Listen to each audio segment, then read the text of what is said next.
चलिए दोस्तों, आज हम लोग बात करते हैं fourth built in data structure in Python जिसका नाम है सेट। तो इस पर्टिकुलर लेक्चर में हम लोग सीखेंगे सेट कैसे बनाते हैं, सेट में कौन-कौन से ऑपरेशंस हम लोग परफॉर्म कर सकते हैं और सेट्स को लिस्ट के साथ हम लोग कंपेयर करेंगे कि what is the basic difference between set and list.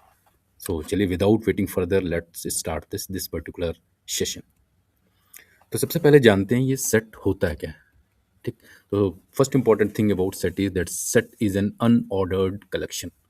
अभी अनऑर्डर्ड क्या है? तो अनऑर्डर्ड में अगर आपको ध्यान हो तो हम लोगों ने कहा था कि list is an ordered collection of elements. तो ऑर्डर्ड जब भी होगा तो जैसे ही हम उस लिस्ट में कोई भी एलिमेंट इंसर्ट कराते तो हमने कहा था हम एक इंडेक्स नंबर दे देते हैं कि पहले एलिमेंट का इंडेक्स नंबर 0 होगा, 1 होगा, 2 होगा एंड 3 होगा। सेट्स बनाते समय या सेट बनाते समय ऐसा कुछ नहीं है। तो जब भी कोई एलिमेंट आप इंसर्ट करेंगे तो उसका कोई स्पेसिफिक ऑर्डर या कोई इंडेक्स नंबर नहीं होगा। इसीलिए इसको क्या बोल देते हैं that set is an unordered collection of elements. Second important thing about the sets is that it only store unique elements. मतलब अगर आप कोई भी एलिमेंट्स रिपीट करेंगे तो वो उसको 2 बार स्टोर ना करके एक सिंगल टाइम उसे क्या करेगा, स्टोर करेगा। ठीक। जबकि लिस्ट में अगर आप ध्यान दें तो हम लोगों ने क्या कहा था कि अगर आप कोई एलिमेंट रिपीट भी करते हैं तो दोनों एलिमेंट्स को वो स्पेसिफिक इंडेक्स नंबर पे स्टोर करेगा, बट सेट में कोई भी एलिमेंट रिपीट नहीं होगा। ठीक।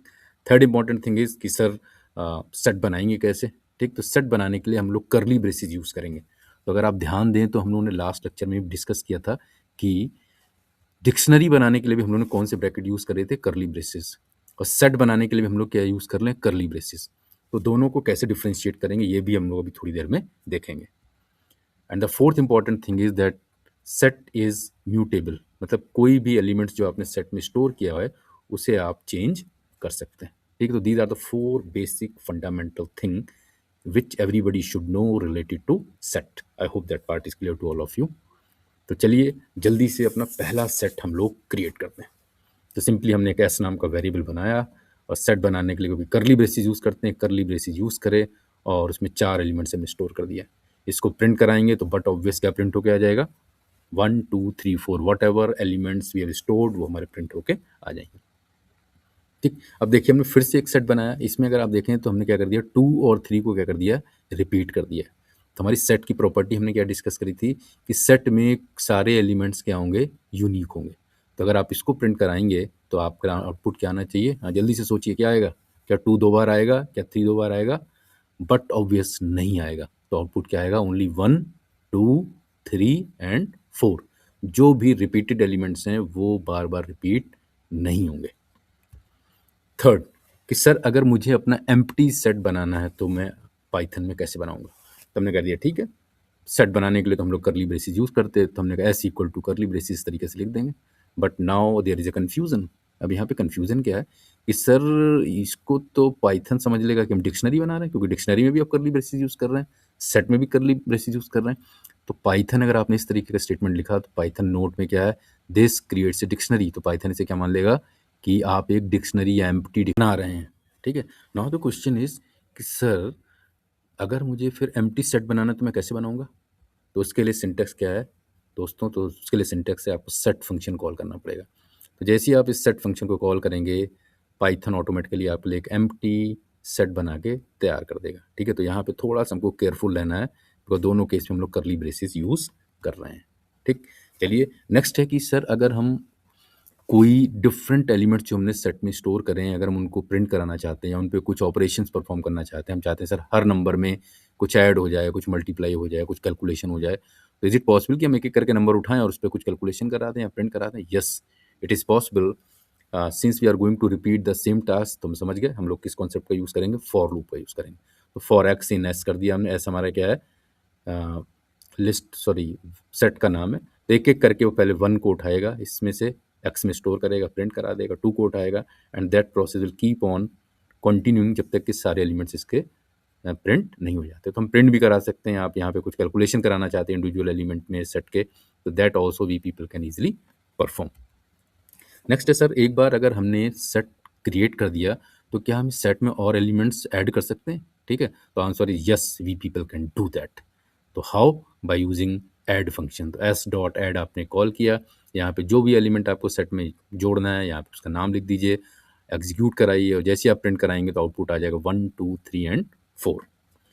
अब कुछ बेसिक ऑपरेशंस हम लोग सेट बेसिकली यूज़ क्या करते हैं if you want to perform some basic operations on the sets. तो यहाँ पे हमने क्या कर दिया, ए और बी दो सेट बना लिए, ए में वैल्यू लिखनी 1 2 3 और बी में हमने वैल्यू लिखनी 3 4 5 और या यूनियन ऑपरेशन हमने परफॉर्म कर दिया। तो यूनियन को बहुत सारे लोग जो लॉजिक गेट और भी बोल देते हैं। तो यूनियन एक्चुअली क्या करेगा, दोनों को combine all unique elements from both the set. तो दोनों सेट्स के एलिमेंट्स को क्या कर देगा, कंबाइन कर देगा, लेकिन केवल वो कौन से एलिमेंट्स आएंगे, यूनिक आएंगे। तो हम समझ गए 1 यूनिक है, 2 यूनिक है, 3 यूनिक नहीं है। तो 3 क्या होगा, 2 टाइम ना आके एक ही टाइम आएगा। तो आउटपुट आपका देखिए क्या आ जाएगा, 1 2 3 4 5। और वैसे भी हम पहले ही पढ़ चुके हैं कि सेट कभी भी डुप्लीकेट वैल्यूज़ को कंसीडर नहीं करता है। तो यूनियन का कॉन्सेप्ट क्या है, it will combine all unique elements from both sets. तो दोनों सेट से जो भी यूनिक एलिमेंट्स होगा उनको कंबाइन करके एक थर्ड यूनियन का सेट हमारे लिए बना के तैयार कर देगा। Next intersection. तो इंटरसेक्शन हम लोग को पता ही है, कॉमन एलिमेंट, जो भी कॉमन एलिमेंट होगा दोनों सेट का वो हमारा क्या आ जाएगा, आउटपुट आ जाएगा। तो कॉमन एलिमेंट हमको दिख गया भाई, क्या है, 3 इज द कॉमन एलिमेंट। तो आउटपुट आपका क्या आ जाएगा, यहाँ पे 3 आ जाएगा। लॉजिक क्या है, common element in both sets. I hope it's clear. चलिए जल्दी से डिफरेंस वाला भी देख लेते हैं। तो ए माइनस बी मतलब ए के एलिमेंट्स में से बी के एलिमेंट हमें सब्ट्रैक्ट कर देना है। थोड़ा सा कंफ्यूजिंग लग रहा है, तो हमने नीचे झाँक के देखा, चल लॉजिक क्या है, एलिमेंट्स इन ए मतलब ए सेट में तो एलिमेंट होना चाहिए बट नॉट इन बी, लेकिन वो एलिमेंट बी में अवेलेबल नहीं होना चाहिए। तो हमने देख लिया भाई, 1 यहाँ अवेलेबल नहीं है तो 1 आउटपुट में आ जाएगा। 2 भी अवेलेबल नहीं है बी में तो 2 भी यहाँ पे आउटपुट में क्या आ जाएगा, 3 आ जाएगा। 3 हमने चेक किया, थ्रू 3 यहाँ पे अवेलेबल, तो 3 वाला यहाँ से क्या हो जाएगा, आपका माइनस हो जाएगा। ठीक, तो लॉजिक इज़ वेरी सिंपल। ए के सारे एलिमेंट्स में से बी में अगर कोई भी एलिमेंट अवेलेबल है तो वो क्या हो जाएंगे, आपके माइनस हो जाएंगे। तो दैट्स वाई इस केस में आउटपुट क्या आ जाएगा, 1 एंड 2 आ जाएगा। फोर्थ ऑपरेशन है आपका सिमेट्रिक डिफरेंस। सिमेट्रिक डिफरेंस के लिए आपका ये वाला सिंबल हम लोग यूज़ करेंगे, कैरेट सिंबल कई लोग इसको बोल देते हैं। तो इसका लॉजिक क्या है, प्रेजेंट इन आइदर सेट, वो नंबर जो किसी ना किसी सेट में, दोनों में से किसी सेट में प्रेजेंट होना चाहिए बट नॉट इन बोथ। मतलब जो कॉमन एलिमेंट है दोनों में से उसे आप क्या कर देना, हटा देना। तो हम समझ गए इन दोनों में कॉमन एलिमेंट क्या, 3 है, तो 3 को हटा दीजिए, बाकी जितने भी एलिमेंट बने वो जो होगा आपका आउटपुट आ जाएगा सिमेट्रिक डिफरेंस। दैट्स आउटपुट क्या होगा, 1 2 4 एंड 5। कॉमन वाला जो 3 था वो यहाँ से क्या हो जाएगा, आपका रिप्लेस हो जाएगा। ठीक, तो that is the very simple logic of symmetric difference. अब जल्दी से हम लोग देख लेते हैं सेट और लिस्ट में बेसिक डिफरेंस क्या है। तो ऑर्डर्ड, तो ऑर्डर्ड लिस्ट में हम जानते हैं कि लिस्ट में जब भी हम एलिमेंट्स स्टोर करते हैं तो ऑर्डर्ड लिस्ट है, हर एक को एक नंबर देते हैं, पहला एलिमेंट 0 पे आएगा, 1 पे आएगा। Set is an unordered list, यहाँ पे कोई भी इंडेक्सिंग या ऑर्डर नहीं होगा। डुप्लीकेट अलाउड, तो अभी हम लोगों ने पढ़ा है कि सेट्स में डुप्लीकेट अलाउड नहीं है, लिस्ट में डुप्लीकेट अलाउड है। तो जब भी आपको डुप्लीकेट वैल्यू स्टोर करनी है तो लिस्ट यूज़ कर दीजिए, और अगर आपको डुप्लीकेट वैल्यू स्टोर नहीं करनी है तो हम लोग किस कॉन्सेप्ट का यूज़ कर लेंगे, सेट का यूज़ कर देंगे। नेक्स्ट है इंडेक्सिंग। तो already we people have discussed कि लिस्ट के केस में इंडेक्सिंग होगी, सेट्स के केस में इंडेक्सिंग नहीं होगी क्योंकि अनऑर्डर्ड लिस्ट है। फाइनली आपका म्यूटेबल, बोथ द केस, दोनों केस में हम लोग एक बार एलिमेंट इंसर्ट करने के बाद एग्जिस्टिंग एलिमेंट को चेंज कर सकते हैं, तो दोनों ही लिस्ट या दोनों ही डेटा स्ट्रक्चर आपके क्या हो जाएंगे, म्यूटेबल हो जाएंगे। तो आई होप ना the concept of all the 4 built in data structure, चाहे वो आपका लिस्ट हो, चाहे वो आपका टपल हो, चाहे आपका डिक्शनरी हो, चाहे वो सेट हो, चारों कॉन्सेप्ट्स आपके क्लियर हो गए होंगे। ठीक, कि कैसे हम लोग बेसिक ऑपरेशंस परफॉर्म करते हैं